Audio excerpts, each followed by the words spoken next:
Hey there, Heather K. Margolis with Channel Maven and Spark Your Channel. Welcome to this edition of Channel Maven Podcast. Today, I'm super excited to be talking to Jason Beal, Senior Vice President of Global Channels and Partner Ecosystem. Jason, thanks so much for joining. Yeah, it's great to be here. I appreciate the invitation. Always good to have a good conversation. So you and I have chatted, we chatted previously about partners' destination strategy. So talk to me a little bit about what that means for the partners who are listening. And then also some of your peers, other vendors are really interested in how to help their partners. So talk to us a little bit about what you do and then about destination strategy. Sure. I've had about 20 years in the IT industry. I worked for a local value-added distributor or in the United States. I worked for the world's largest broadline distributor, both in the United States and in Europe. I've worked for a cybersecurity leader, again, both in Europe and the United States, running distribution, running the commercials channels business. And at AvePoint now, I'm leading our global partner and channel strategy. So it's been a pleasure. It's been an honor. I've worked with partners in informal capacities, right? Networking. I've worked with them formally with advisory councils, being part of, various vendors' initiatives, formal initiatives with partnering. So I love it. I learn the most from partners. They're the ones that are in the lines of fire every day. I truly believe in that trusted advisory role of partners, for end customers. And the more that I can talk to partners, the more that I learn from them. And that helps, form a lot of our thinking and a lot of our strategy here at AvePoint. So the first thing I'll say is, it's hard to start a business. It's hard to, successfully grow a sustainable business. And so many partners out there have so much respect who have started a company and have really been able to transform as the IT industry has transformed, and then they've grown their business. With destination strategy, or as they say, destination planning, now you start to look at, where do we want to take the business in the next few years? And if I hearken back to Stephen Covey's famous quote around beginning with the end in mind, at some point, partners should look at the destination, right? So do they want to be acquired? Do they want to start making acquisitions? Maybe they're going to be part of a merger. Maybe they want to pass the business to a family member. Maybe it's a employee-owned company that they want to do, different things with. Destination strategy and destination planning is for a partner, investing in the business and operating that business in a way now, right, which will set it up to meet its destination goals, right? So some of that, again, could be around purely increasing bottom line. Some of it could be around purely increasing the top line, driving the highest valuation, driving the most sustainability with or survivability with the business. So I think that's really important for partners, particularly as a lot of partners have been around for a decade or two and are now, looking at what do we want to do in the next 5 years? So that's an important piece. Again, it's hard to start a business. It's hard to keep that business going. I have so much respect for partners, but at some point, you really need to look at the destination and start to work backwards a little bit from there. Well, and it might be the type of thing that you don't think about your destination until you find yourself in the middle of a pandemic or something else happens on a personal level or a professional level, where as a business owner, you say, wait a second, this trajectory that I was on is no longer attractive to me. Well, sure. Like, you wouldn't expect that 2019 and 2020 turned out the way that it did.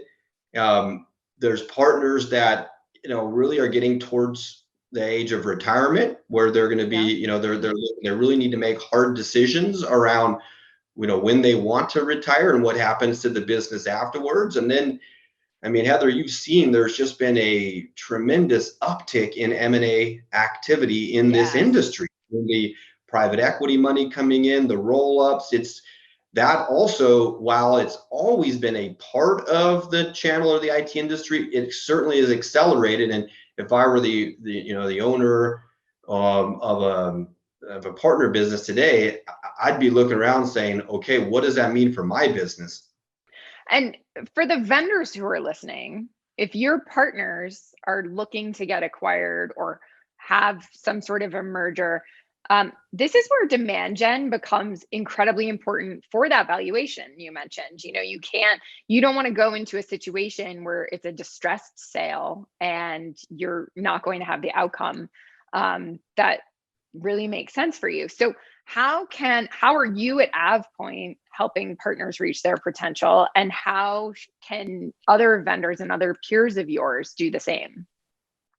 Another great question, and I probably would look at it from the pre-acquisition and then post-acquisition perspective. So to your point, I mean, the demand generation in a pre-acquisition phase, when a partner business has that end in mind, and they know that their goal is to become acquired or join forces, to have what I would consider to be a kind of a world-class, rigorous, and repeatable sales and marketing process, right? Driven by a real consistent and, again, measurable demand gen process, really will help with that valuation on the business.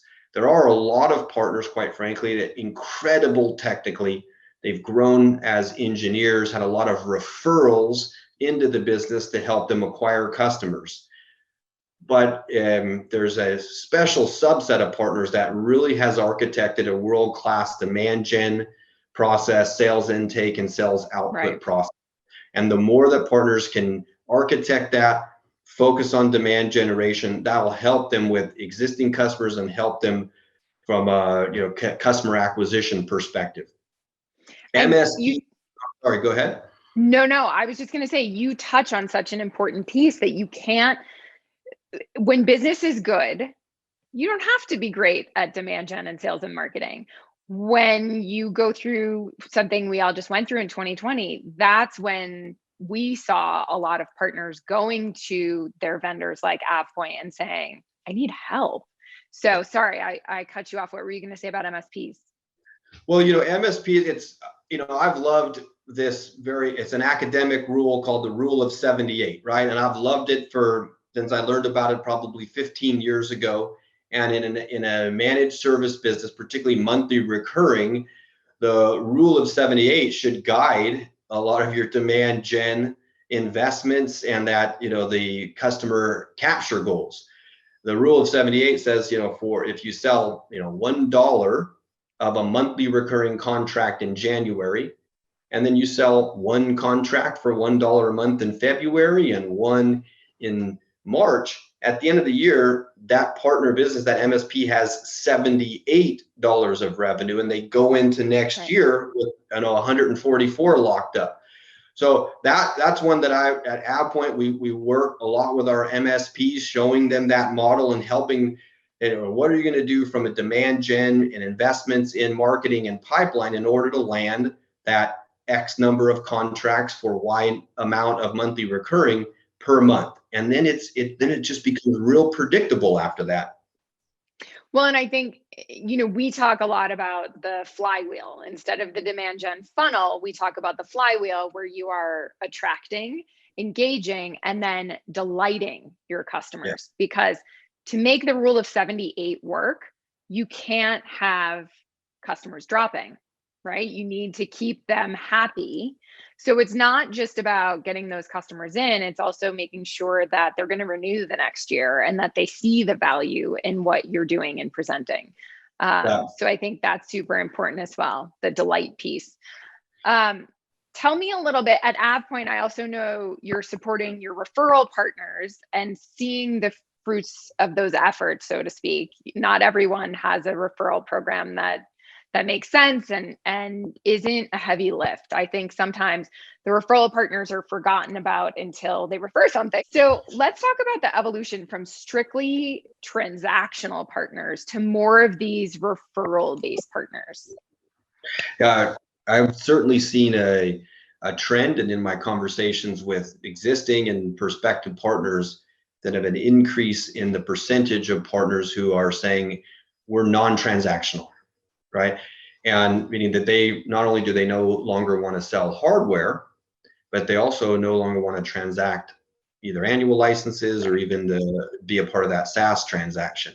They're purely monetizing their the relationships with vendors and other ecosystem partners in services, right? Consultancy or service delivery, application customization, right? Integrating technologies for the end customer's business and technical needs. So more and more are non-transactional. But that doesn't mean that they're not incredibly influential, right, in the end user buying decision. And so they're absolutely, those types of partners need to be a part of an ISV or an OEM's ecosystem. And to your point, like all parts of a channel program, you need to make it real easy, right? Real simple for the partners, easy to access, easy to digest. We drive a lot of kind of relationship at a field level between the AvePoint sales teams and our partners.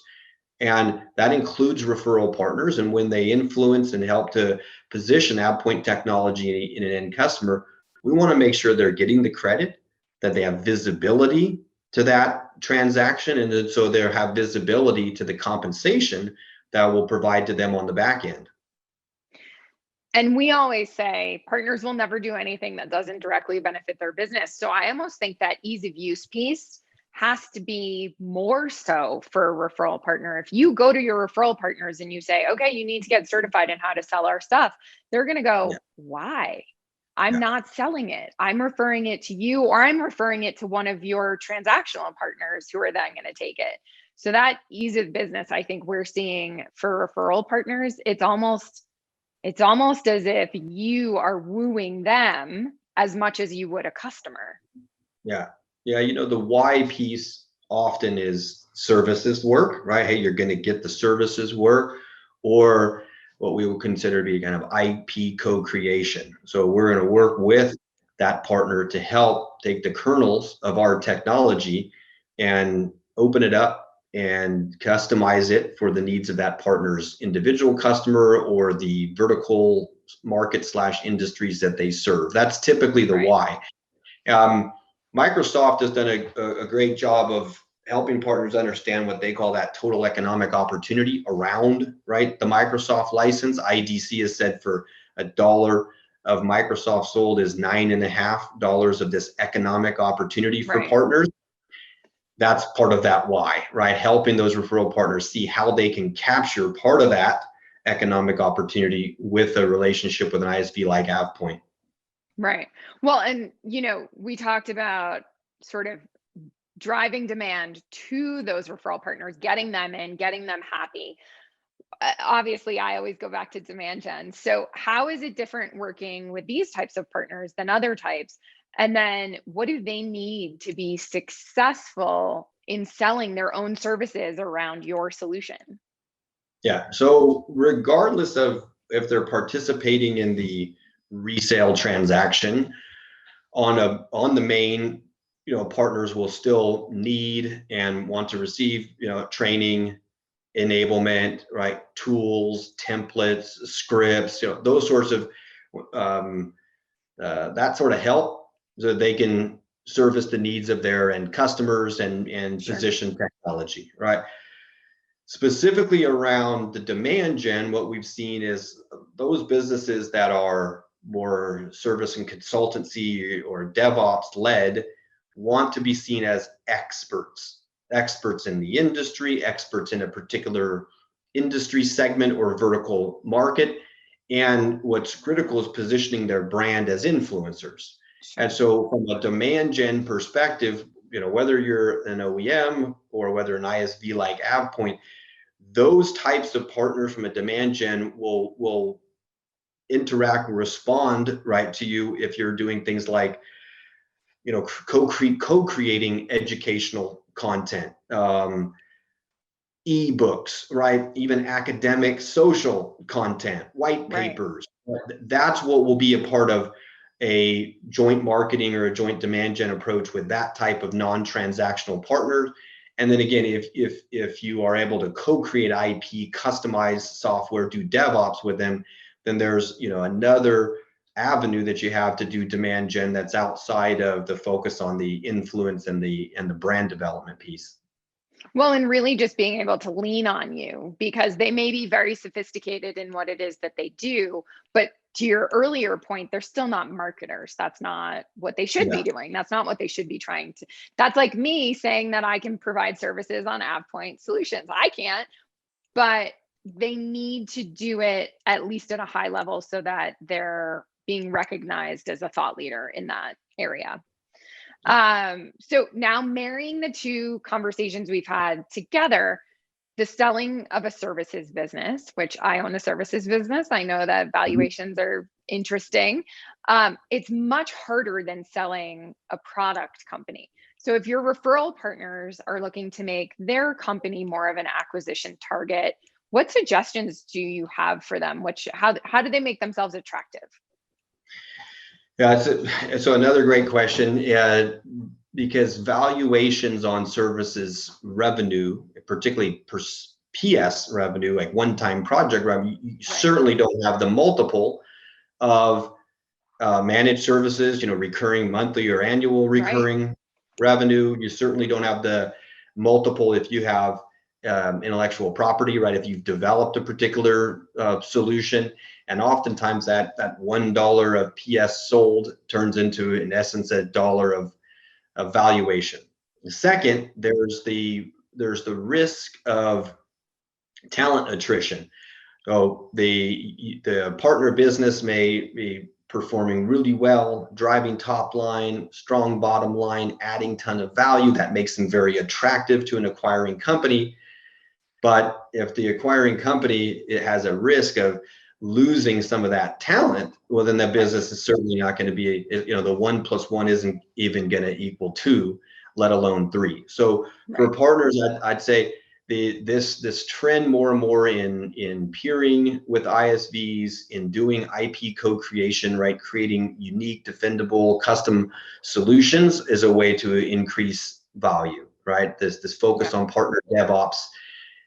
Second, as much as they can do on, if not recurring services revenue on a month-to-month basis, it's getting really good at showing your statistics around your customer lifetime value, customer lifetime value expansion, and having very low customer attrition statistics. If you can show, yes, we're doing project work, but our project frequency within the end customers, the scope of that work is increasing, and we lose a very small amount of these customers, that helps with your valuation. And then lastly, having things like a employee stock option plan, or having a lot of your employees vested in the business one way or another, is a way to help acquiring companies understand that they have a lower risk of having you lose some key talent with acquisition.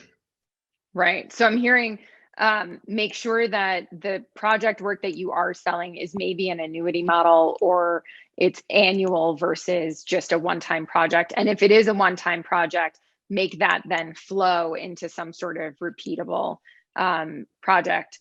The other thing that I hear a lot about is EBITDA gets a better multiple. So EBITDA, earnings before interest and tax, but then you are depreciation and amortization. Thank you, Professor, whatever her name was in business school. But that means that your expenses need to also be low. So things like this past year has taught us you don't need the overhead of an office space if you're not using it, if people are on the road or remote. So really taking a look at your business and making sure that you can cut costs where necessary, while still keeping your people happy so that they don't go elsewhere. But then I love that, having a product that they could build with AvePoint that then they do have a true annuity model. And yes, making sure your employees would benefit from an acquisition and are somehow tied up to stay for a certain amount of time. Yeah. And it's interesting. We've come kind of full circle, right, back to the first question around the destination planning, right? So the summary that you just gave and that advice are some of those things that they're going to be thinking about as they look forward 3 or 5 or 10 years with what they want to do with their business. Yeah, absolutely. Jason, this is super informative. Are there things we didn't talk about that you want to make sure we can add? Well, I think, for partners, again, regardless of the business model or the diversifying business model, partner business model of the future, there is so much help that's available within our channel ecosystem, right? Mm-hmm. Take the help, right? Again, a lot of the partners will start as a sole proprietor. They may come out of an end user IT department. All of a sudden, they have their own business. It's been growing by referral. Growth takes off. And you need to have that time to work, what they say, both in the business and work on the business. Right. I'd say take advantage of the resources that are available within our channel ecosystems. Resources not only from the vendors and the distributors, but from third parties, from the experts and the analysts, from channel development companies, channel education companies, because there are a lot of great, there's a lot of great knowledge, there's a lot of great tools to help them in these ways: demand generation, customer retention, destination planning. Yeah. Well, and we always say you have to spend money to make money, and it really Yeah. is true. And obviously you want to see an ROI, but it really is true that they need to be thinking about how that money is best spent. So this is super helpful. If partners want to reach out, or even some of your peers want to reach out and continue the conversation, where can we reach you? So I'm on LinkedIn, Jason Beal. I'm also on Twitter, and to show how much I love working with partners, my Twitter handle is @Varaholic. And you can find me at AvePoint, jason.beal@avepoint.com. That is awesome. Jason, thanks for joining, and thanks to all of you for tuning in. We'll be back with another Channel Maven podcast soon. Thanks again.